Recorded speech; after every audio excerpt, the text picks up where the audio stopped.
Corona के कहर वाले दौर में मुंबई डरी हुई थी कि कहीं चक्रवाती तूफान निसर्ग मुंबई को बर्बाद न कर दे। वो तूफान मुंबई के समुद्र किनारों से बेहद रफ्तार के साथ टकराया। 3 घंटे तक उसने अपना असर दिखाया, असर दिखाता रहा, लेकिन फिर तूफान के तेवर ढीले पड़ गए और इस तरह मुंबई के लोगों ने राहत की सांस ली।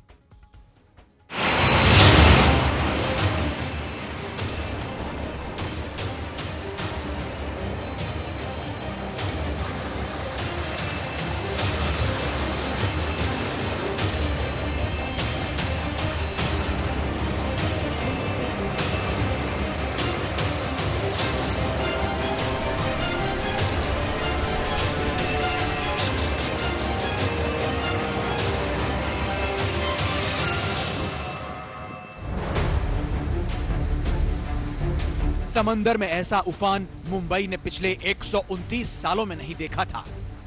इस तरह कुदरत का कहर बीते 129 सालों में मुंबई पर नहीं गिरा था।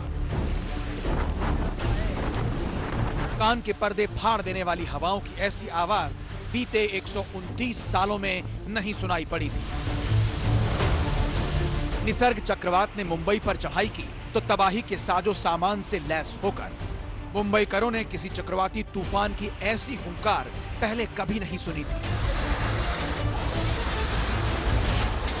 स्पीड है, वो स्पीड पेस पकड़ रही है। आप वाशी ब्रिज पे आप देख सकते हैं अभी का अगर विंड स्पीड आपको बताएं तो ये 100 से 110 किलोमीटर पर आवर की स्पीड पे विंड चल रहा है। और जो मुंबई का यूजुअल मॉनसून होता है उसमें जो विंड स्पीड होती है वो मैक्सिमम 40 किलोमीटर प्रति घंटे के रफ्तार पे जाती है। अरब सागर में एक दबाव बना और उससे निकले निसर्ग चक्रवात ने लहरों को मुंबई के किनारों से जोर आजमाइश के लिए भेज दिया।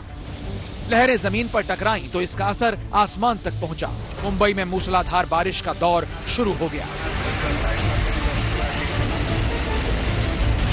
इस वक्त हम वाशी ब्रिज पर मौजूद हैं और हवाएं बहुत ही ज्यादा तेज हो गई है और इस ब्रिज पर जो पोल्स के ऊपर जो एडवर्टाइजिंग बोर्ड्स थे वो ज्यादातर गिर चुके हैं। यहाँ पर आप देखिए लाइन से जो बोर्ड्स हैं, बड़े बड़े ये एडवर्टाइजिंग बोर्ड्स हैं और ये सारे के सारे जो बोर्ड्स हैं वो इस पोल्स पर लगे हुए थे, सारे अब इस लेन पर गिरे हुए हैं। 120 किलोमीटर की रफ्तार से साए साए करती हवाओं के जोर से पेड़ अपनी जड़ों से उखड़ गए। छतों पर छाए टीन के टप्पर उड़ गए, मोटरसाइकिलें उड़ गईं।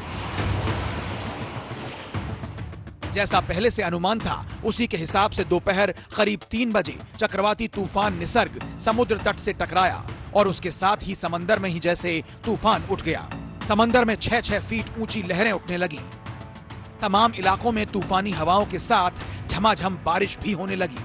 तूफान की आशंका से लोग पहले से ही घरों में कैद थे। तूफानी हवाओं में नवी मुंबई में बस स्टॉप के बोर्ड धरती पर आ गिरे। तूफान जब अपने शबाब पर पहुंचा तो चारों तरफ बर्बादी के निशान छोड़ने लगा। इस तरीके का डिस्ट्रक्शन मुंबई में फिलहाल देखने को मिल रहा है। अब साइक्लोन करीब करीब हिट कर चुका है अलीबाग के पास में और उसके बाद ये विंड का स्पीड जो है, ये हवा की रफ्तार जो है वो और बढ़ सकती है। तब और किस तरीके से ये डिस्ट्रक्शन देखने मिलेगा वो देखना है। हालांकि अभी तक कोई बीएमसी के लोग यहाँ पर नहीं आए हुए हैं। मुंबई के समुद्र तट पर निसर्ग तूफान के टकराने से पहले ही बांद्रा वर्ली सी लिंक पर ट्रैफिक की आवाजाही रोक दी गई।